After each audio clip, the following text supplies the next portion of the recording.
Les accords du participe passé sont un des points les plus délicats de la langue française. Il s'agit d'une part de bien maîtriser certaines notions grammaticales, et d'autre part, il existe des exceptions qui sont de véritables pièges. Commençons par les accords du participe passé avec l'auxiliaire avoir. Pour les comprendre, il faut avoir assimilé deux notions importantes.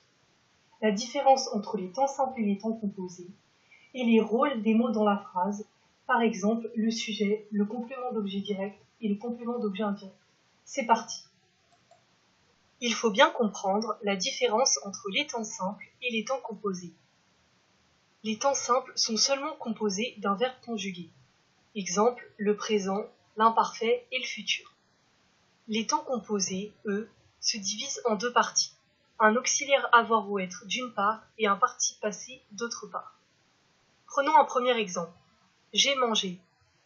Est l'auxiliaire avoir et manger est le participe passé du verbe manger.